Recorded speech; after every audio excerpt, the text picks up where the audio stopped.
Good morning, my name is Peter Corrales from Corrales Law Group, and today I want to talk about the hot topic, immigration reform. Everyone wants to know how it's going to affect them, what's going on, what are the key provisions, so I'd like to make a short video discussing this.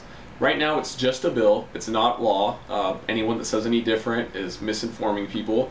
It's very important to stay informed and know how this will affect you when and if the bill does become law. Right now it's going through the Senate. It's bill number S744. It's very important to be aware of what's going on and how this is going to affect you because it is changing daily, but there are some key provisions that we can discuss in this video. Everyone wants to know who's going to be affected by this bill. Well, the bill, one of the biggest points in the bill is this new status called registered provisional immigrant status.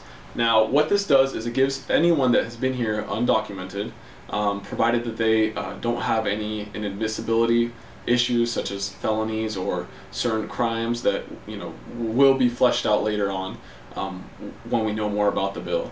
But it basically creates a path to citizenship for anyone that's been here since December of 2011. Now, it basically creates a way for them to apply for this registered provisional immigrant status. Once they're in this status, it gives them the right to travel in and out of the country, and it gives them the right to work in the United States. Now, this is very key because a lot of people don't have a way to adjust status or get work authorization currently. So it's going to create a path to citizenship, but in the while you're on that path to citizenship, you will be able to travel inside, outside the country, and you will be able to work.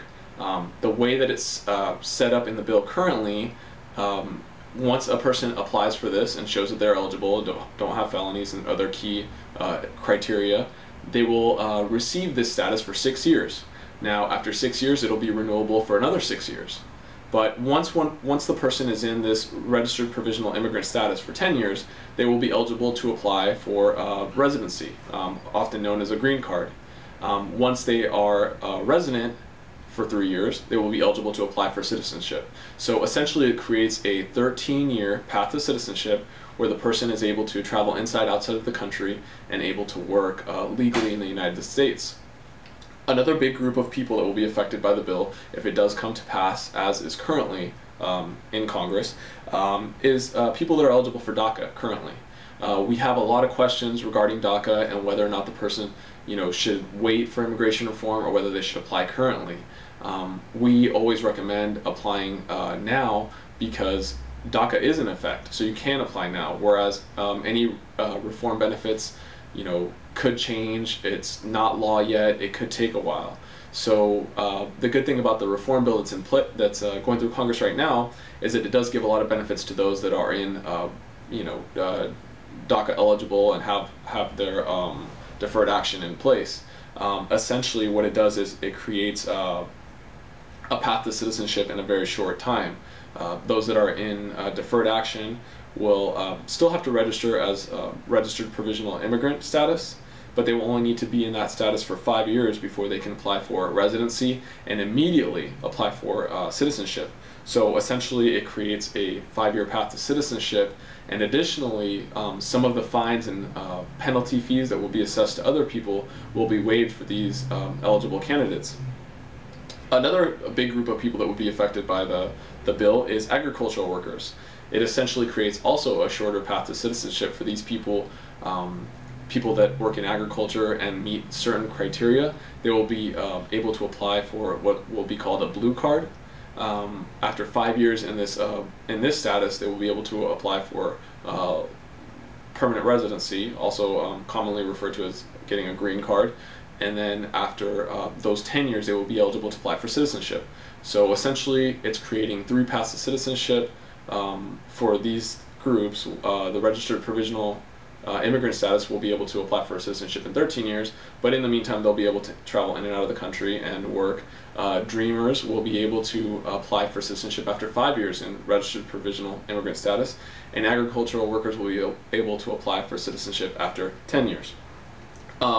I'd like to talk a little bit about waivers and how the proposed bill would affect waivers.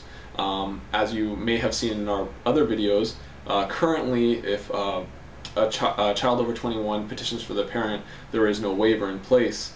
The bill would actually change that. It would make the hardship to a child a factor for a waiver. So there would be essentially a new category of qualifying relatives for a waiver.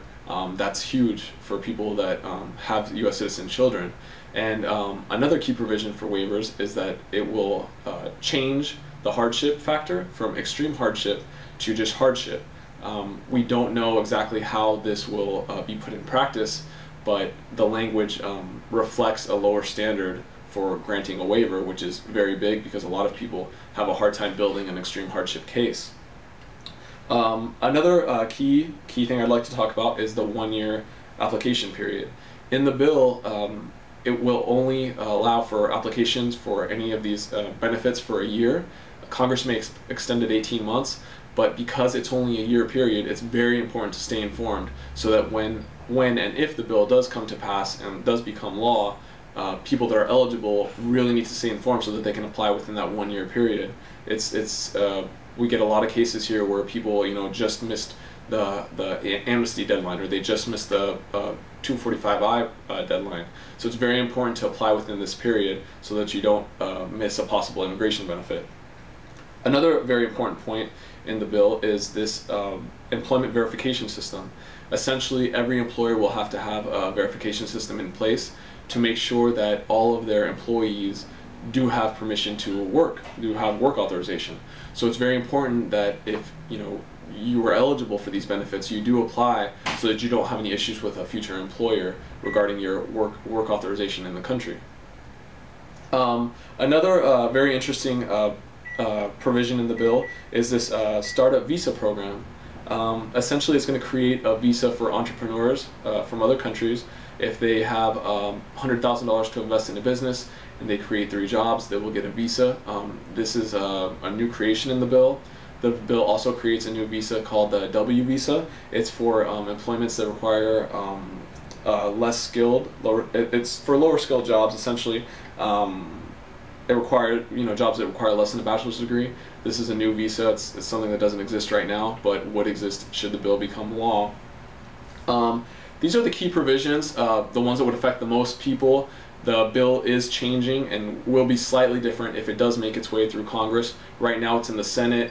It's very important to stay informed. We will be making videos in the future regarding any major changes, and it's very important to stay up to date on this. It does change. It's not law yet, so we want to really make our audience aware that anybody that promises some sort of immigration benefit from a reform, be very skeptical.